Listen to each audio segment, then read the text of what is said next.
Assalamu alaikum. Today I think I'm going to give you the tiniest lesson I've ever given you. Because as I say my morning remembrances, it's called dhikr in Arabic, I often think of those who don't know dhikr. Dhikr is singular, adhkar is plural. And we should say these every morning and every evening to remind us. They're not formal prayers. They don't require any particular postures or clothing. They don't even require wudu. You just say them. And they're so simple, but yet they're packed with wonder and beauty and power.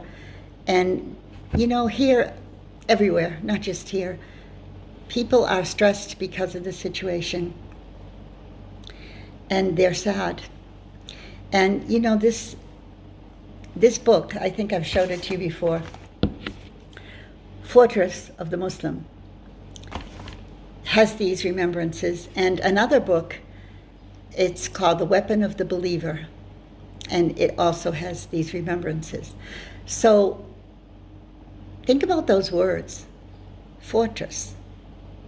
It's where you run and hide when you're being attacked. Weapon of the believer, it's what you fight with when you're being attacked. Well, we Muslims know that shaitan is always on the attack, every waking moment, especially when you're trying to do good. But now we see that a lot of people of all races and creeds and colors are under attack, and it's hitting home. And when I say home, I mean America. I'm not home there now. Is that my home? I really don't know. Home is where the heart is, they say. I've moved so many times. I just find my home in the good people that I benefit from and hope that they benefit from me. And that's why I'm doing this for you today, because it's going to be really, really small. But it's really filled with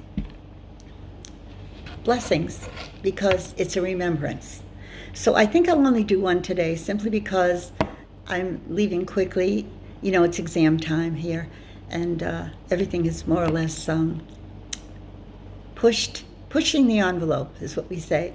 And the children, of course, doing this for the first time online, and there's so many issues with the children themselves being confused and the parents feeling almost helpless that they really can't negotiate all of this technology, even the young ones.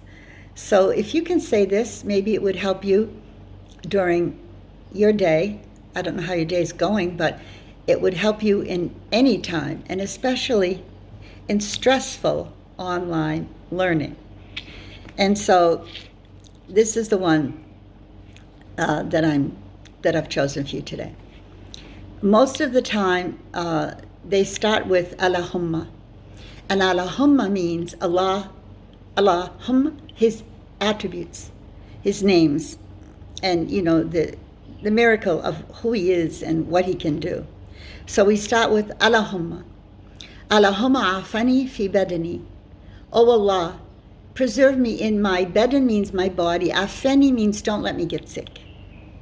Keep me fine. Allahumma afani fi badani. Allahumma afani fi samai. Also do that for my hearing. Don't let me hear bad words. Allahumma afani fi basari. Do that for my vision. Don't let me look at bad things. La ilaha illa ant. There is no one except you that should be worshipped.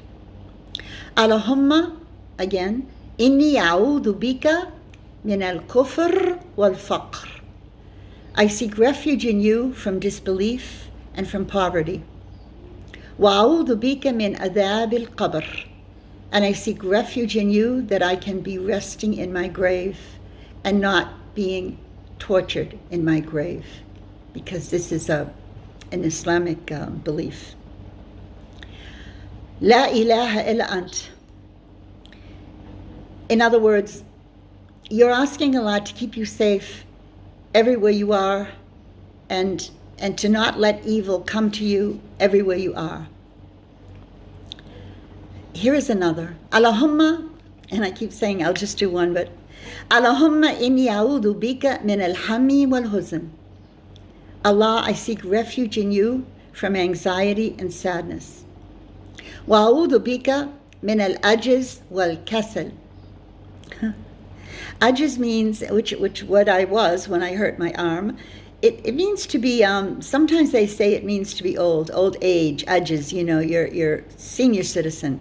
But really, ajiz means you're incapable of doing anything, which I couldn't use my right arm for a few months. Wa kasal, laziness. It's a big one for me. You just don't do what you're supposed to be doing. You're not active.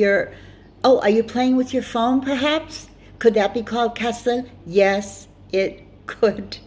We sit there with this appendage, artificial appendage, and we waste time.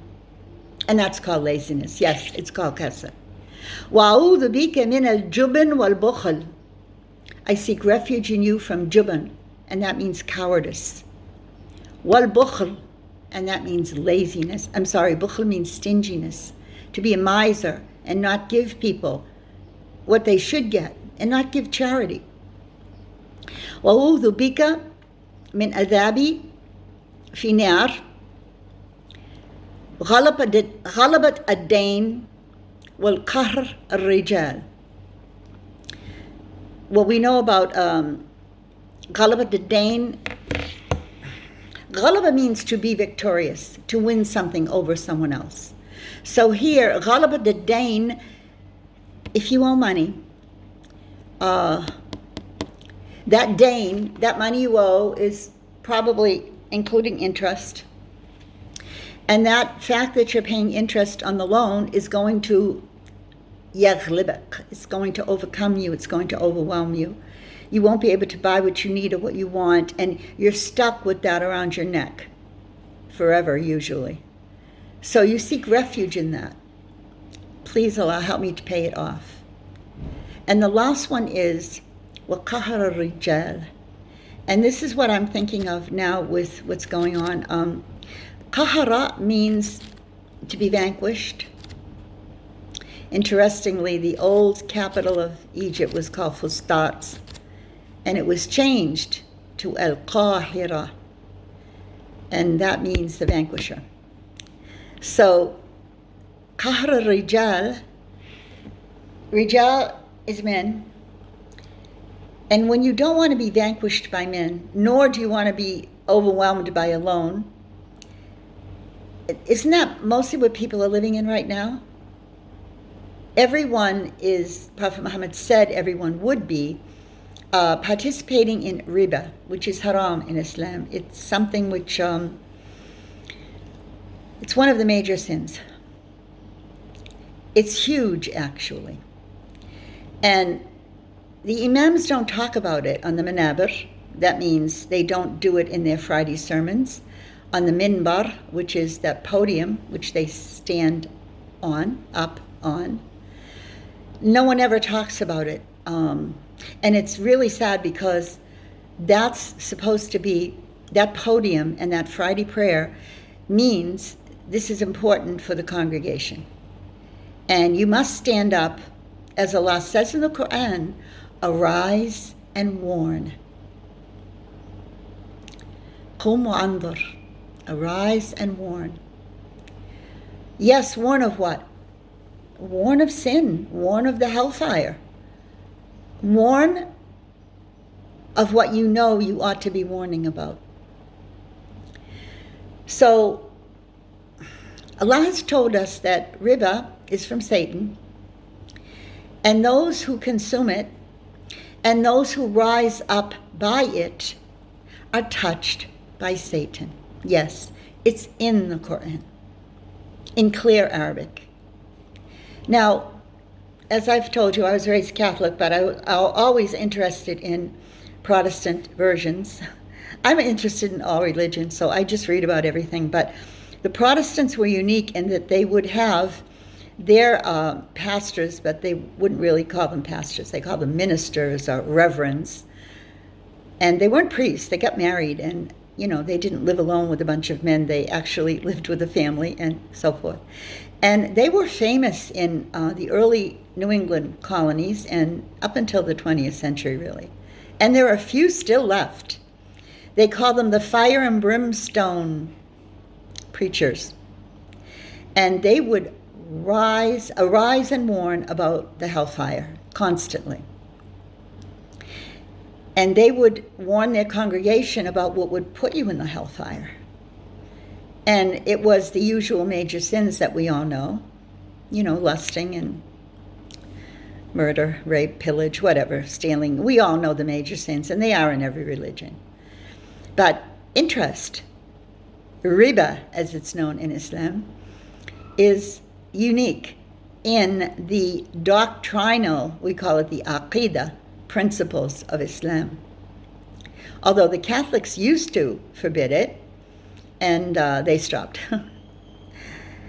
Everyone wants to drive a new car, right? Everyone wants to have a beautiful home that they own. Who wants a used car? Who wants to just rent? Well, I do. And that's the way you ought to live your life, unless you can afford it without a loan. So I just want to do my due diligence, hopefully, and get a reward, and teach you these short remembrances. They're called idhkar, singular dhikr. And I'm going to try to do more of these because they're so short. And I'm hoping that I will get many hits, because I know I hit when it's only 10 minutes. And I want to help people remember in these troubled times. And we should not complain. I told you before, La tusib ad-dahr, fa'ana dahr. Allah said, don't be pessimistic about the times. He said, I am the time.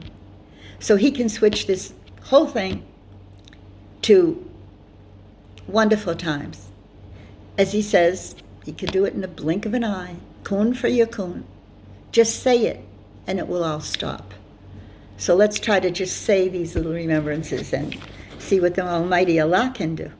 Assalamu alaikum.